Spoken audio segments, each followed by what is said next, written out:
আমাকে শোনা যাচ্ছে কিনা? হ্যাঁ, আপনাকে সুন্দরভাবে শোনা যাচ্ছে। ধন্যবাদ। আমি প্রভুর প্রশংসা করি, প্রভুর গৌরব করি এই সময় যে তিনি একটি অপূর্ব সুযোগ দিয়েছেন যেন এই সন্ধ্যায় আমি প্রভুর সন্তানদের মধ্যে প্রভুর বাক্যের পরিচর্যা করতে পারি। আমি ধন্যবাদ দিতে চাই বোন রিক্তাকে, যে তিনি আমাকে বেশ আগেই অনুরোধ করেছিলেন যেন আজকের দিনের জন্য আমি প্রস্তুত হই এবং প্রভুর বাক্যের পরিচর্যা করি। যদিও আমি একটু অসুস্থ আছি, গত 3 দিন যাবৎ আমার একটি কোল্ড, কফ, ফিভার, তারপরেও আমি আহ, এই সুযোগটি আসলে হাতছাড়া করতে চাইনি। আর তাই আমি রিক্তাকে কোনো কিছু বলিনি, এবং আমি বিশ্বাস করি যে প্রভু তিনি আজকে আমাকে ব্যবহার করবেন এবং আমার মধ্য দিয়ে প্রভু অনেককে আশীর্বাদ নিতে করবেন। ধন্যবাদ দিই লাইলাকে, যিনি চমৎকার ভাবে সঞ্চালনা করছেন। এবং তিনি বলেছেন যেন আমি শুরুতে আমার পরিচয় দিই। আসলে পরিচয় দেওয়া বলতে গেলে যেটি বলতে হয় যে আমি প্রভুর একজন সন্তান, প্রভুর পক্ষে কাজ করছি। বাংলাদেশের মৌলভীবাজার জেলার শ্রীমঙ্গল অঞ্চলে আমি কাজ করছি, বিশেষ করে শ্রীমঙ্গলে আমি বসবাস করছি প্রভুর পক্ষে পরিচর্যা কাজ করবার জন্য। প্রভু তিনি আমাকে বিশেষভাবে চা জনগোষ্ঠী এবং বিভিন্ন আদিবাসী সম্প্রদায়ের মধ্যে তার গৌরবের জন্য আমাকে ব্যবহার করে চলেছেন। প্রভু আমাকে দুটি চমৎকার কন্যা সন্তান সন্তান দান করেছেন। আহ বড় মেয়ে, প্রভু সুযোগ দিয়েছেন যেন বড় মেয়েকে আমরা বিয়ে দিতে পারি, তিনি সংসার করছেন। আহ, এবং ছোট মেয়ে ঢাকাতে নর্থ সাউথ ইউনিভার্সিটিতে পড়াশোনা করছেন। এবং আমি এবং আমার স্ত্রী, আমরা দুজন শ্রীমঙ্গলে আমরা প্রভুর পক্ষে পরিচর্যা কাজ করছি। আহ, আমি ব্যক্তিগতভাবে ব্যাপটিস্ট চার্চের সদস্য, কিন্তু আমি এখানে মিলিত হয়েছি কোন চার্চকে প্রতিনিধিত্ব করছি না, কিন্তু আমি প্রভুর পক্ষে পরিচর্যা করবার জন্য এখানে মিলিত হয়েছি। জুমে প্রচার করা যেমন একটি বড় সুযোগ, ঠিক একইভাবে এটি একটি বড় চ্যালেঞ্জ। ইতিমধ্যে আমি জানি না এটি অন্য কারো ক্ষেত্রে ঘটেছে কিনা, মনে হয় 3বার আমি ডিসকানেক্ট হয়েছি আজকে। এটি হতে পারে আমার এখানের জন্য বা অন্য কোনো টেকনিক্যাল সমস্যার জন্য, এবং এটি প্রায় ঘটে থাকে। এবং যদি এরকম কিছু ঘটে দয়া করে ক্ষমা সুন্দর দৃষ্টিতে দেখবেন। এবং সঙ্গে সঙ্গে অনুরোধ করব, আমার কণ্ঠটা যেহেতু আজকে একটু ভারী, 3 দিন প্রায় অসুস্থ রয়েছি, আমি বিশ্বাস করি যে আপনারা এটি গ্রহণ করে নেবেন। আমি প্রভুর গৌরব করি আবারও যে অসুস্থ শরীরেও তিনি আমাকে আজকে এখানে নিয়ে এসেছেন এবং আমরা প্রভুর বাক্যের পরিচর্যা করার সুযোগ পেয়েছি। আমরা একটি বিশেষ সময় অতিবাহিত করছি। কোন কোন মণ্ডলী তারা প্রায়শ্চিত্ত কাল শুরু করেছে, আবার কোন কোন মণ্ডলী তারা প্রস্তুত হচ্ছে প্রভু খ্রিস্টের বিজয় যাত্রা, তার শেষ সময়ের বিভিন্ন পরিকল্পনা নিয়ে তারা অগ্রসর হচ্ছে, যেন এর মধ্য দিয়ে প্রভুর গৌরব প্রশংসা সাধিত হতে পারে। আমি আজকে এই বিষয়ে কথা বলতে চাচ্ছি না, কিন্তু আমি যে বিষয়ে কথা বলতে চাই আজ সন্ধ্যায়, আর সেটি হচ্ছে ঈশ্বরের জন্য আমরা কিভাবে কাজ করতে পারি, কোন কোন উপায়ে আমরা কাজ করতে পারি। আমি এই কথা বলতে চাচ্ছি এই জন্য, প্রায় আমরা যারা বিশ্বাসী, আমরা আমাদের তৃতীয় হাতটা ব্যবহার করি। তৃতীয় হাত বলতে ডান হাত, বাম হাত এবং অজুহাত। এবং সেই অজুহাতটা এরকম যে আমি তো মণ্ডলীর পালক নই, আমি কোনো মিশনারি নই, আমি কোনো সুসমাচার প্রচারক নই, আমি পরিচর্যাকারী নই, সুতরাং এই কাজটি আমার না, প্রভুর পক্ষে কাজ করা আমার দায়িত্ব নয়। এটি এটি একটি অজুহাত মাত্র। কিন্তু পবিত্র বাইবেল যখন আমরা দেখি, তখন আমরা দেখতে পাই যে প্রভু কিন্তু আমাদের প্রত্যেককে একই রকম দায়িত্ব দিয়েছেন এবং ভিন্ন ভিন্ন তালন্ত দিয়েছেন, যেন সেই ভিন্ন ভিন্ন তালন্ত আমরা ব্যবহার করে প্রভুর পক্ষে আমরা কাজ করতে পারি। হয়তো কেউ সরাসরি পরিচর্যা কাজ করছেন, কেউ হয়তো অন্যভাবে প্রভুর পক্ষে পরিচর্যা কাজ চালিয়ে যাচ্ছেন। এবং যারা এখানে উপস্থিত হয়েছেন আজকের এই প্রযুক্তির মাধ্যমে বিভিন্ন জায়গা থেকে, আমি তাদের প্রত্যেককে শুভকামনা জানিয়ে, শুভেচ্ছা জানিয়ে আমি বলছি যে আমরা যে প্ল্যাটফর্মে আছি না কেন, আমরা আহ আমাদের অবস্থানের থেকেই প্রভুর পক্ষে আমরা কাজ করে চলেছি। সবাই হয়তো একইভাবে করছি না, কিন্তু আমরা কাজ করে চলেছি। এবং এই সন্ধ্যায় আমি পবিত্র শাস্ত্র থেকে একটি অংশ আমি পড়তে চাই। দয়া করে আমার সঙ্গে খুলবেন কলসীয়দের প্রতি প্রেরিত পৌলের পত্র থেকে। আমরা দেখব কলসীয় 3 অধ্যায় 23 থেকে 25 পদ, মাত্র 3টি পদ, ছোট্ট একটি অংশ, কিন্তু খুব গুরুত্বপূর্ণ একটি অংশ। আমরা সেই অংশটি পাঠ করতে চাই।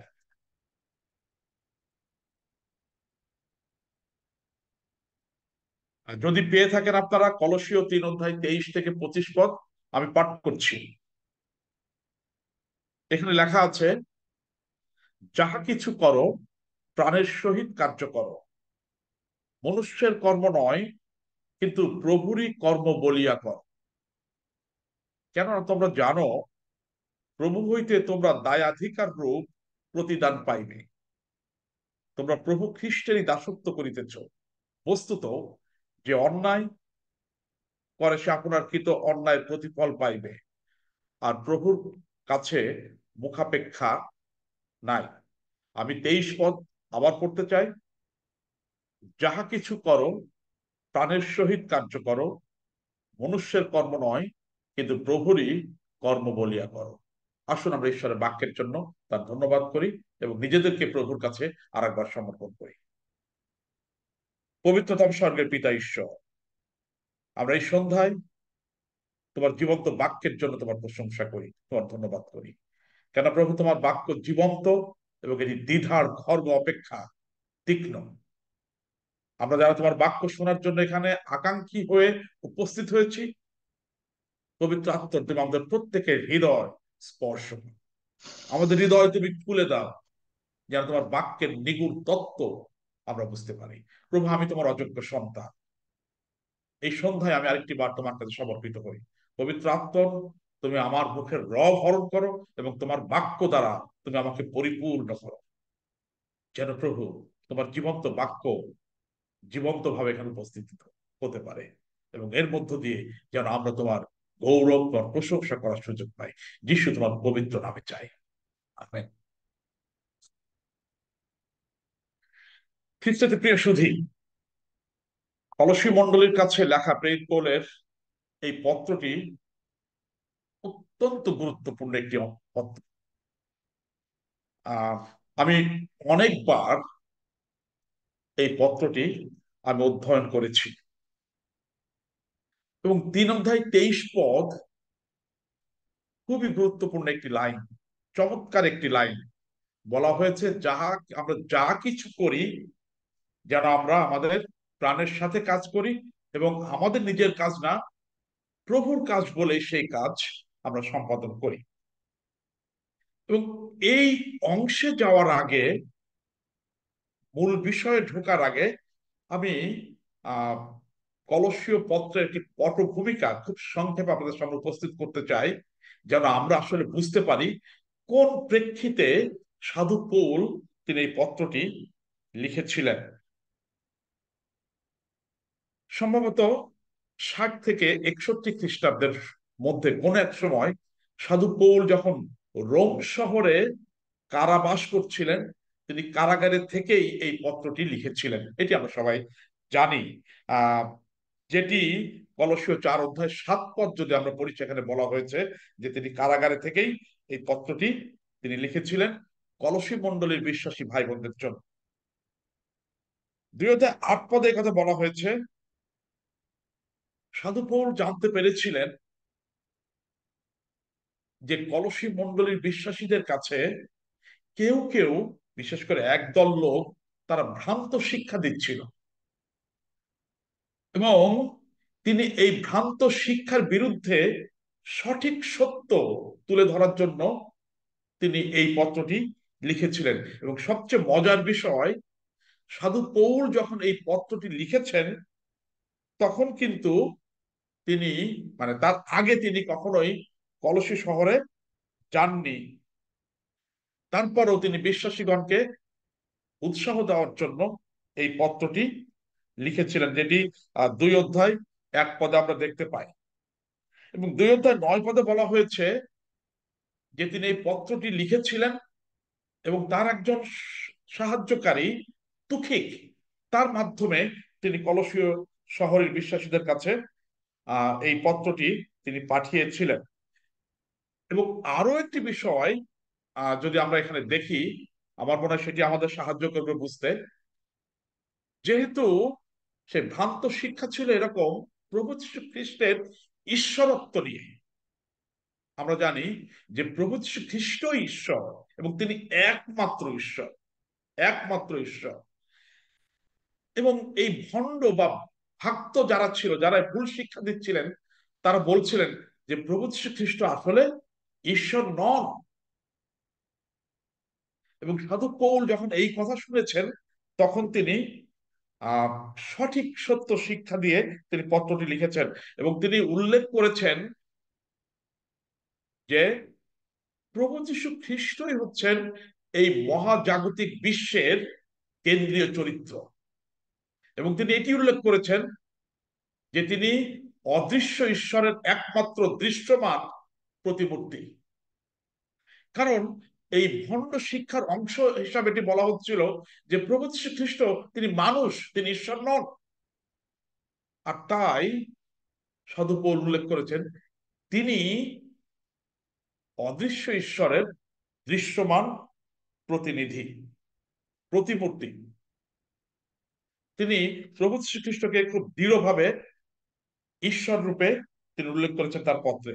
এবং যদি এই পত্রটা আমরা পড়ি, গভীরভাবে অধ্যয়ন করি, ধ্যান করি, তাহলে দেখতে পাবো যে সাধু পৌল অনেক উচ্চতর ভাষা তিনি এখানে ব্যবহার করেছেন। আমি আসলে জানি না কেন তিনি এত উচ্চতর ভাষা এই পত্রে তিনি ব্যবহার করেছেন, কিন্তু আসলে তিনি খুব উচ্চতর ভাষায় এই পত্রটি লিখেছেন। যদি আমরা আহ প্রথম থেকে শেষ পর্যন্ত পত্রটি দেখি, তাহলে আমরা দেখতে পাই যে তিনি একটি পরিপূর্ণ লাইফস্টাইল তিনি বর্ণনা করেছেন।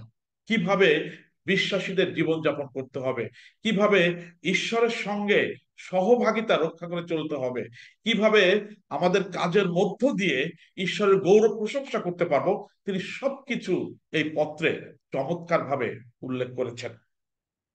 যে অধ্যায়টি আমরা পড়েছি 3 অধ্যায়, যদি আমরা 18 পদ থেকে দেখতাম তাহলে দেখতে পাবো যে এখানে আহ মনিবদের কেমন আচরণ করা উচিত, মা বাবার কেমন আচরণ করা উচিত, স্বামী স্ত্রীর কেমন আচরণ করা উচিত, সন্তানদের কেমন আচরণ করা উচিত, সমস্ত তিনি ধাপে ধাপে বর্ণনা করেছেন। আমরা বুঝতে পারি যে এটা কতটা গুরুত্বপূর্ণ বিশ্বাসীদের জন্য। এবং আজ থেকে 2000 বছর আগেও যেমন গুরুত্বপূর্ণ ছিল, আমি মনে করি এবং আমি বিশ্বাস করি দৃঢ়ভাবে এই পত্রটি এখনো ঠিক একইভাবে গুরুত্বপূর্ণ। আমরা যদি কেউ কেউ দাবি করি বা আমরা যদি কেউ কেউ মনে করি 60 খ্রিস্টাব্দে মন্ডলীতে ভ্রান্ত শিক্ষা ছিল, এখন মন্ডলীতে ভ্রান্ত শিক্ষা নেই, আমি বলবো যে এটি সঠিক নয়। ভিন্ন ভিন্ন উপায়ে বিশ্বাসীদের কাছে ভ্রান্ত শিক্ষা তুলে ধরা হচ্ছে, এবং কোথাও কোথাও এত ভয়ঙ্কর ভাবে এটি করা হচ্ছে যে সাধারণ বিশ্বাসীদের পক্ষে সেটি বোঝা অনেক সময় খুব কঠিন। খ্রিস্টতে প্রিয় ভাই বোন, আর এ কারণেই করিন্থ এই ইপিসীয় পত্রটি অধ্যয়ন করা আমাদের জন্য খুব গুরুত্বপূর্ণ। আমি আপনাদেরকে ব্যক্তিগতভাবে অনুরোধ করছি, অবসর সময়ে ইপিসীয় কলসীয় পত্রটি আপনারা পাঠ করুন, ধ্যান করুন, এবং ঈশ্বরের আশীর্বাদ আপনারা লাভ করতে পারবেন। সাধু পৌল তিনি কঠোর পরিশ্রমের কথা বলেছেন, আর তিনি প্রাণের সাথে, হৃদয়ের সাথে কাজ করতে বলেছেন। তিনি বলেছেন যেন আমরা যা করি আমাদের মন দিয়ে, হৃদয় দিয়ে আমরা কাজ করি। আমরা একটু চিন্তা করি, প্রতিনিয়ত আমরা যত কাজ করি সবকিছু হয়তো আমাদের অনুকূল অনুকূল পরিবেশে ঘটে না, আমাদের হয়তো সবকিছু নিজের মন মতো হয় না। সেটি আমার কর্মক্ষেত্রে হতে পারে, সেটি আমার সামাজিক জীবনে হতে পারে, সেটি আমার পারিবারিক জীবনে হতে পারে, সেটি আমার মান্ডলিক জীবনে হতে পারে। সবকিছু অনুকূল হয় না, তারপরেও সাধু পৌল বলেছেন আমরা যেন প্রাণের সাথে, হৃদয়ের সাথে প্রভুর কর্ম হিসাবে আমরা যেন সেই কাজ করে প্রভুর গৌরব করতে পারি। খ্রিস্টতে প্রিয় ভাই বোন, আমরা কোনো না কোনো ভাবে কর্মক্ষেত্রে জড়িত রয়েছি। 9টা 5টা আমরা অফিস করি, এবং এই অফিসে সবকিছু আমাদের পক্ষে থাকে না। ঘন্টার পর ঘন্টা বাংলাদেশে আমরা যারা বাস করি, বড় বড় শহরে বাস করি, এমনকি এখন ছোট ছোট শহরে, মফস্বল শহরগুলোতেও আমরা এটি এটি আমরা ফেস করছি, ট্রাফিক জ্যাম। আমাদের অনেকগুলি কর্মঘন্টার অনেকটি সময় এই ট্রাফিক জ্যামে আমাদের বসে থাকতে হয়, আমরা বিরক্ত হই। আমাদের আচরণ আমরা ঠিক রাখতে পারি না। একবার ভাবুন, কলসি শহরের যে বিশ্বাসীরা ছিলেন তারা কিন্তু আমাদের চেয়েও খারাপ অবস্থায় জীবনযাপন করছিল।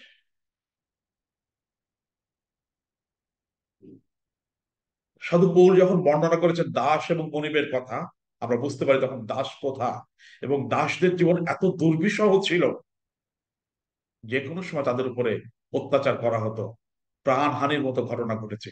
শুধু তা না, আমরা যারা আর্লি চার্চ হিস্ট্রি পড়েছি, প্রাথমিক মন্ডলীর ইতিহাস যারা আমরা পড়েছি, আমরা যারা ইতিহাস জানি, আমরা বুঝতে পারি যে ওই সময় বিশ্বাসীদের উপরে শারীরিক, মানসিক নির্যাতন করা হতো। মাত্র এই ঘটনার পত্রটি লেখার কয়েক বছর আগে স্টিফানকে পাথর মেরে হত্যা করা হয়েছিল, এবং শৌল, যিনি সাধু পৌল, যিনি এই পত্র লিখছেন, তিনি এই কাজের নেতৃত্ব দিয়েছিলেন, সেটি আমরা জানি।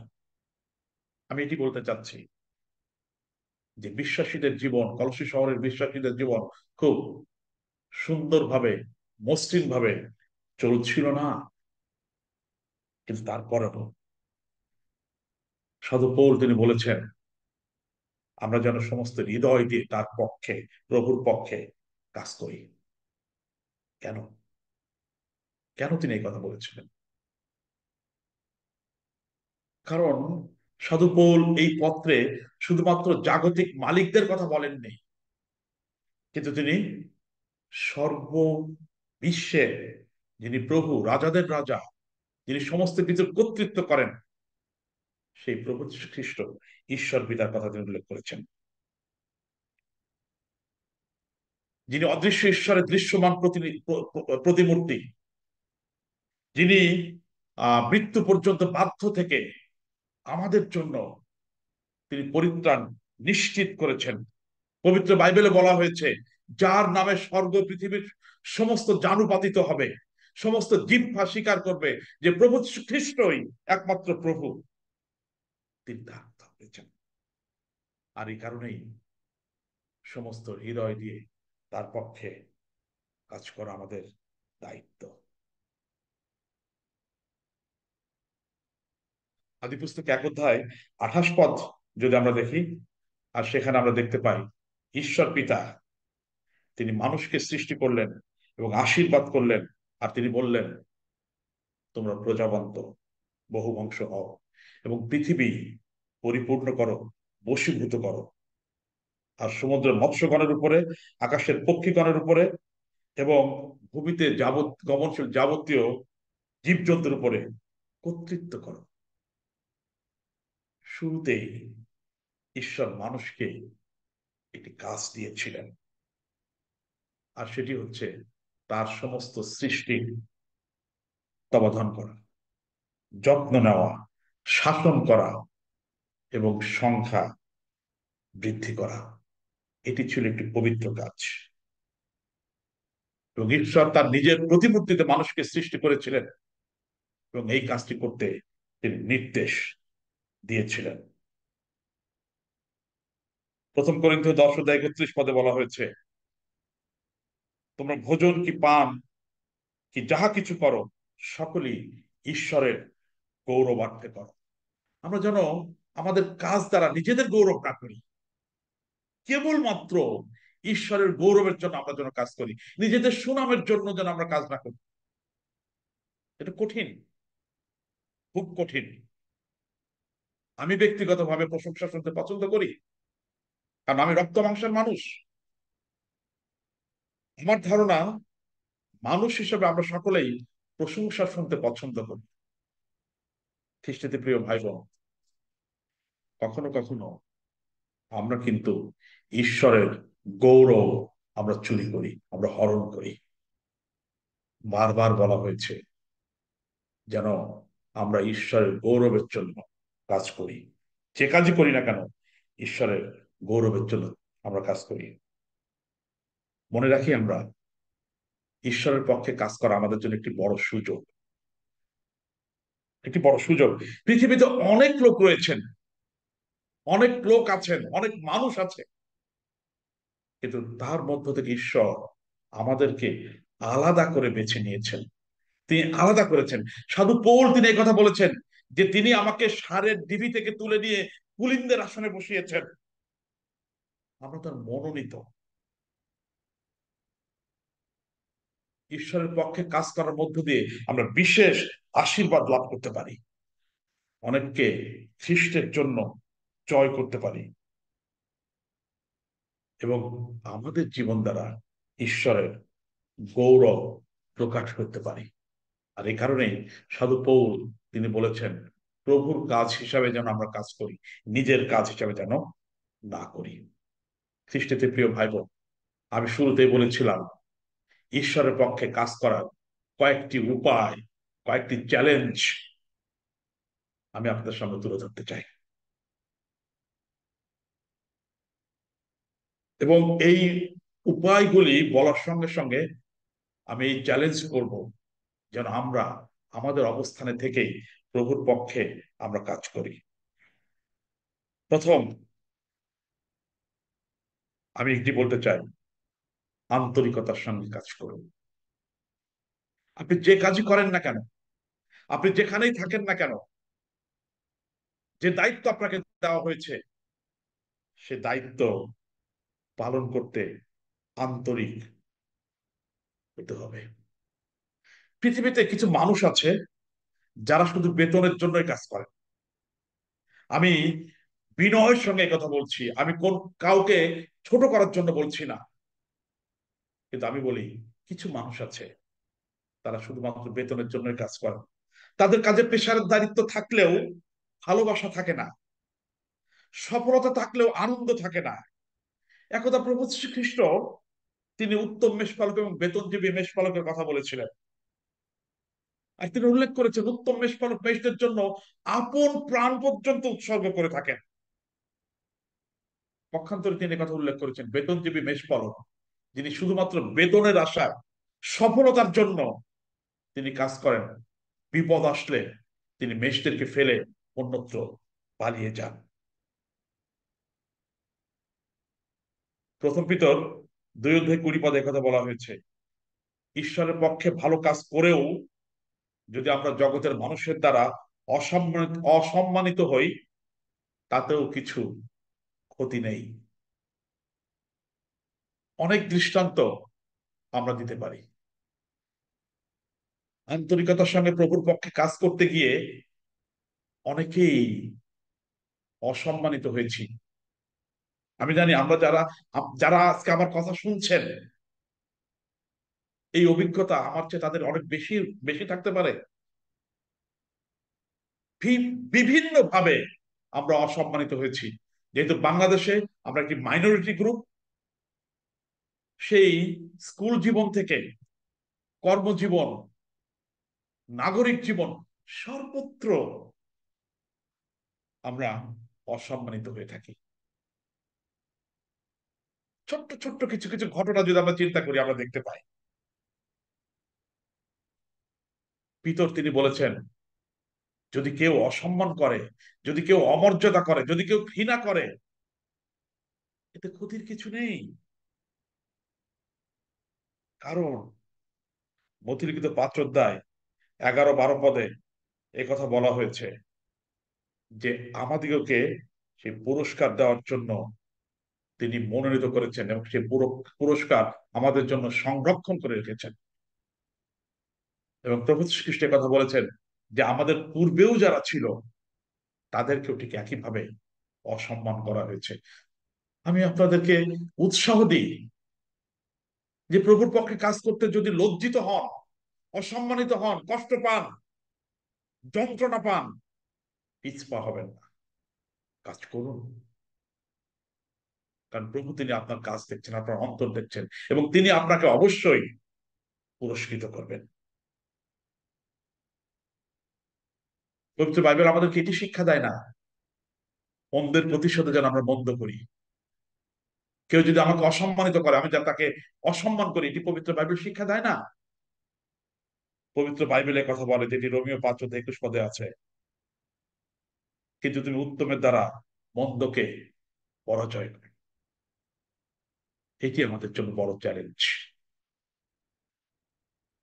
যেটিকে আমরা আমাদের দুর্বলতম জায়গা ভাবি, আমরা মাইনরিটি, আমি সেটিকে একটি সুযোগ, একটা অপরচুনিটি হিসাবে দেখতে চাচ্ছি। না, চারপাশে যারা বসবাস করছে তাদের অধিকাংশই কিন্তু অবিশ্বাসী, এবং খুব সহজেই আমি তাদের কাছে, আমরা তাদের কাছে আমাদের কাজ দ্বারা, আমাদের আন্তরিকতা দ্বারা প্রভুর গৌরব, প্রভুর প্রশংসা আমরা প্রকাশ করতে পারি।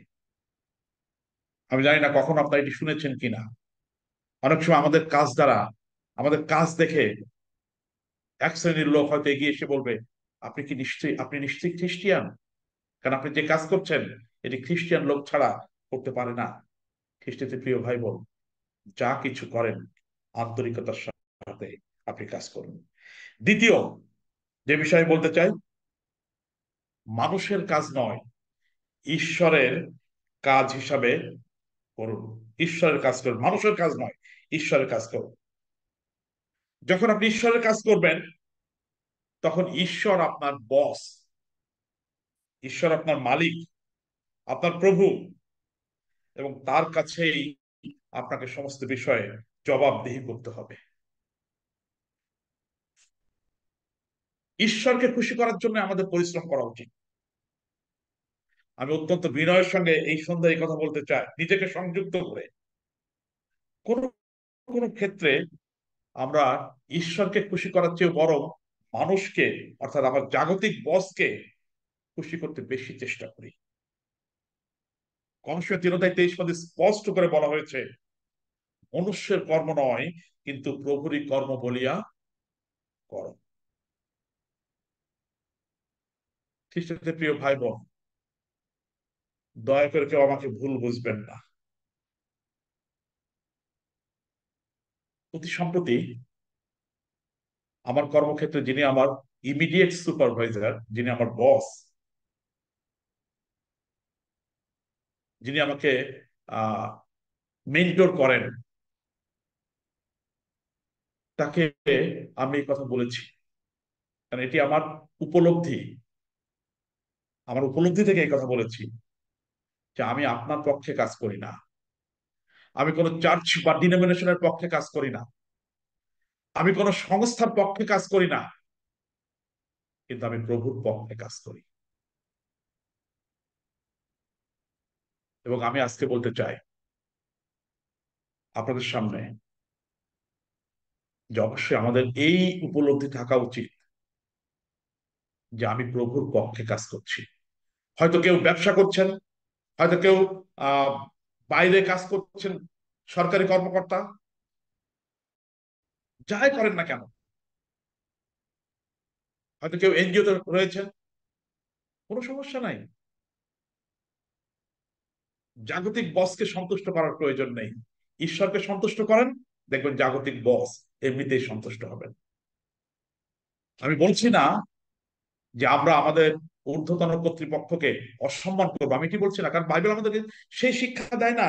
ইব্রিয় পত্রে পরিষ্কার বলা হয়েছে 13-17 পদে যেন আমরা আমাদের যারা কর্তৃত্ব করেন তাদের বশীভূত থাকি। আর বশীভূত থাকা মানে তাদেরকে সন্তুষ্ট করা না,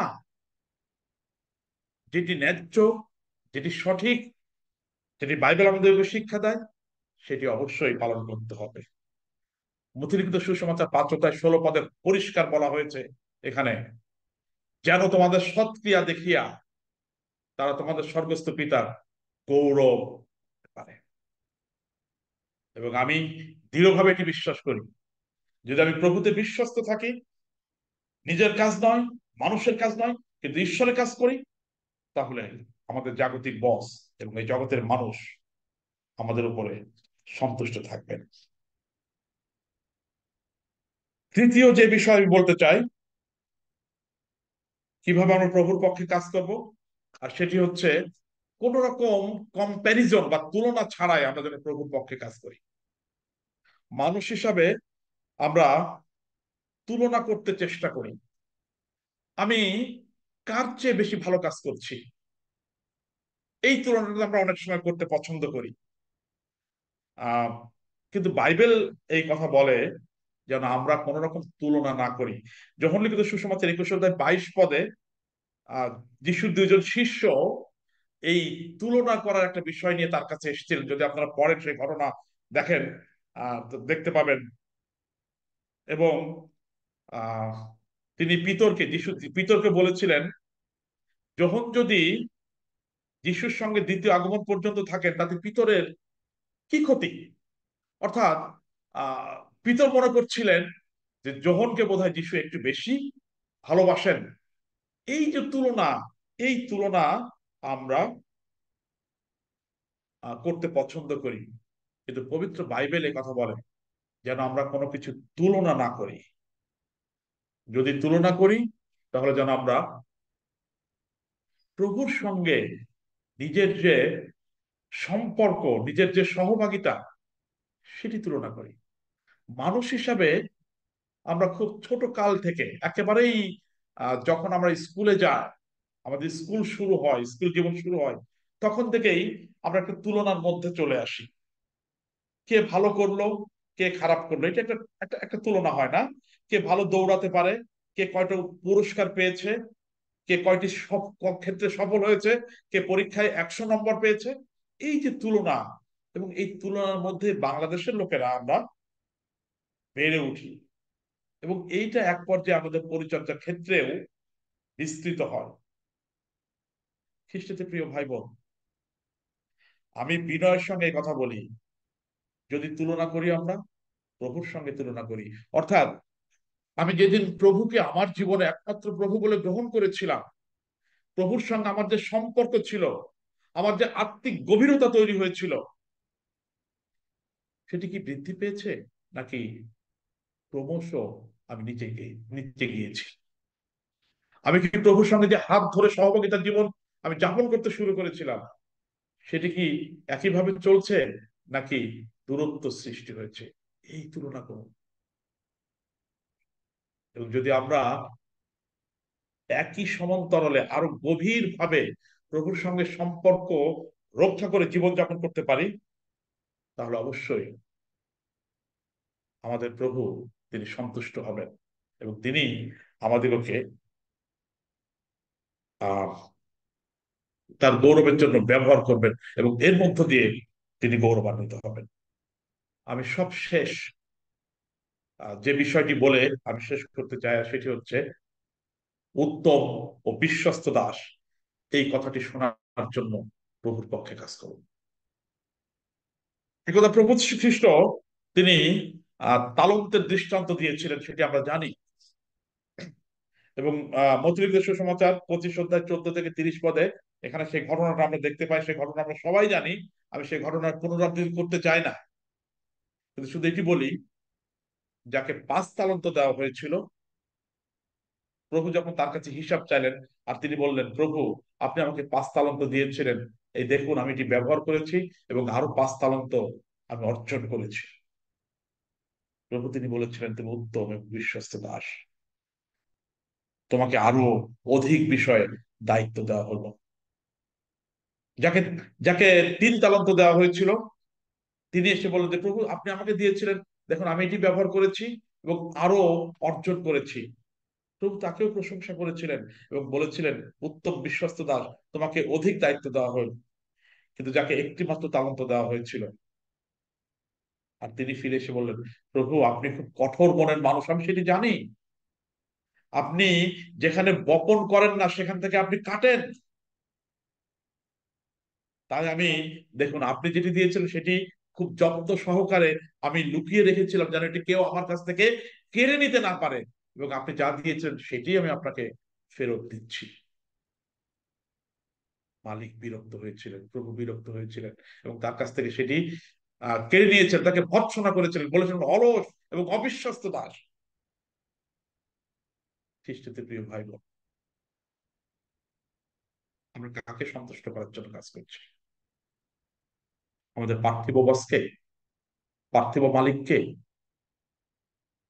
নাকি যিনি রাজাদের রাজা, প্রভুদের প্রভু, যিনি অদৃশ্য ঈশ্বরের একমাত্র দৃশ্যমান প্রতিমূর্তি, সেই প্রভু খ্রিস্টকে? যদি কে সন্তুষ্ট করার জন্য কাজ করি, এই জগৎ আপনাকে ধিক্কার দিতে পারে, এই জগৎ আপনাকে তিরস্কার করতে পারে, কিন্তু মনে রাখবেন, আমি দৃঢ়ভাবে আপনাদেরকে এই চ্যালেঞ্জ দিতে চাই যে প্রভু খ্রিস্ট সেই পুরস্কার নিয়ে অপেক্ষা করছেন, যে পুরস্কারের জন্য আমরা অপেক্ষা করছি। পবিত্র বাইবেলের একটি ঘটনার কথা উল্লেখ করে আমার প্রচার শেষ করতে চাই। যখন লিখিত সুসমাচার 4 অধ্যায় চমৎকার ঘটনা বর্ণনা করা হয়েছে সমরীয় স্ত্রীলোকের কথা। আমাদের অনেক বোন আছেন আজকে, আর তাই আমি এই অংশটি বলতেই চাচ্ছি। প্রভু শ্রীখ্রিস্ট তিনি ছিলেন একজন যিহুদি, এবং সমরীয়দের সঙ্গে যিহুদিদের কোনো সম্পর্ক ছিল না, এটি আমরা জানি। কিন্তু একদা প্রভু শ্রীখ্রিস্ট তিনি সেই সমরীয় স্ত্রীলোকের কাছে জল চেয়েছিলেন তৃষ্ণা নিবারণের জন্য, এবং তারপরের ঘটনাগুলি আমরা সব জানি। এক পর্যায়ে প্রভু শ্রীকৃষ্ণ যখন একে একে সে সমরীয় স্ত্রীলোকের জীবনের সমস্ত ঘটনা তিনি বলে দিয়েছিলেন, আর তখন সে সমরীয় স্ত্রীলোক তিনি বুঝতে পেরেছিলেন, ইনি সেই মসীহ, ইনি সেই খ্রিস্ট, যার কথা পবিত্র শাস্ত্রে উল্লেখ করা হয়েছে। এবং মুহূর্তে এই সমরীয় স্ত্রীলোকটি তিনি সমস্ত কিছু পরিত্যাগ করলেন। তার যে জাগতিক দায়িত্ব ছিল, তিনি যে কাজের জন্য এসেছিলেন, সব তিনি ভুলে গেলেন। যিনি লোকদের কাছ থেকে নিজেকে আড়াল করে রেখেছিলেন, সেটি তিনি ভুলে গেলেন। তিনি দৌড়ে তিনি তার নিজের গ্রামে ফিরে গেলেন এবং সকলকে বললেন, তোমরা এসে দেখো, আমি সেই মসীহের দেখা পেয়েছি। তিনি খ্রিস্ট, তিনি প্রভু। খ্রিস্টের প্রিয় সুধী, যখন আপনি খ্রিস্টের পক্ষে জীবনযাপন করতে স্থির সিদ্ধান্ত নিয়েছেন, যখন আপনি আপনার সামাজিক অবস্থান, শিক্ষাগত যোগ্যতা, বিষয়, আপনার আপনার যে অভিজ্ঞতা, আপনার যে দক্ষতা, তখন এগুলো কোনো, প্রভুর কাছে এগুলো এগুলো এগুলো খুব বেশি গুরুত্বপূর্ণ নয়। এটি মনে রাখবেন। প্রভুর কাছে সবচেয়ে গুরুত্বপূর্ণ আপনার সিদ্ধান্ত। আপনি কি সিদ্ধান্ত নিয়েছেন, এবং সেই সিদ্ধান্তে যদি আমরা স্থির থাকি, সেই সিদ্ধান্তে যদি আমরা বিশ্বস্ত থাকি, তাহলে আমাদের জীবন দ্বারা প্রভুর গৌরব সম্ভব। যদি আমার জীবনে আকাঙ্ক্ষা থাকে যে আমার জীবন দ্বারা প্রভুর গৌরব প্রকাশ করতে চায়, সেই সমরের স্ত্রীলোকটি তার কোনো সামাজিক অবস্থান ছিল না, যিনি সমাজে একজন নিগৃহীত, কিন্তু তিনিও প্রভুর পক্ষে তিনি কাজ করেছেন, গৌরব প্রকাশ করেছেন। কিন্তু আমাদের আকাঙ্ক্ষা থাকতে হবে। আমি যদি আকাঙ্ক্ষিত হই প্রভুর পক্ষে নিজের জীবন ব্যবহার করার জন্য, তাকে গৌরবান্বিত করবার জন্য, প্রভু তিনি সেই ক্ষুদ্র জীবনকে তিনি ব্যবহার করতে পারেন। বাইবেলে অনেক দৃষ্টান্ত রয়েছে, অনেক দৃষ্টান্ত রয়েছে, অনেক ঘটনার কথা জানি। ছোট্ট ছোট্ট বিষয় যদি উল্লেখ করি অনেক বলতে পারি। মনে রাখবেন, প্রভু অনেক অভিজ্ঞতা সম্পন্ন, হাই প্রোফাইল মানুষের প্রয়োজন নেই। প্রভু এমন মানুষকে চান যিনি সম্পূর্ণরূপে প্রভুর কাছে নিজের জীবন সমর্পণ করবেন। এবং আমি বিশ্বাস করি, শুরুতে যেটি শুনছিলাম, 4 বৎসর যাবৎ এই লিঙ্কটি চলছে, এবং আপনারা বিশ্বস্ত ভাবে প্রভুর পক্ষে সাক্ষ্য বহন করে চলেছেন। এবং আমি বিশ্বাস করি প্রভু আপনাদের জীবন দ্বারা গৌরবান্বিত হচ্ছেন। শুধু প্রয়োজন নিজেকে প্রভুর কাছে সমর্পণ করা এবং আকাঙ্ক্ষী হওয়া, যেন প্রত্যার জীবন, আমাদের জীবন যেন তার গৌরবের জন্য ব্যবহার করে। সবশেষে পবিত্র বাইবেলের একটি পদ পাঠ করে আমি আমার কথা শেষ করছি। তিসায়ক 6 অধ্যায় 8 পদে কথা বলা হয়েছে, পরে আমি প্রভুর রব শুনিতে পাইলাম, তিনি বলিলেন, আমি কাহাকে পাঠাইব, আমাদের পক্ষে কে চাইবে? আমি কহিলাম, এই আমি, আমাকে পাঠাও। এই আমি, আমাকে পাঠাও। আর কোনো যোগ্যতার প্রয়োজন নেই। যদি নিজেকে প্রভুর কাছে আমরা সমর্পণ করি, প্রভু তিনি আমাকে তার যোগ্য রূপে তিনি গঠন করবেন এবং তার গৌরবের জন্য ব্যবহার করবেন। ঈশ্বর তার নিজের বাক্য দ্বারা আমাদের প্রত্যেককে আশীর্বাদ দান করুন। ধন্যবাদ। আমেন। হালেলুয়া।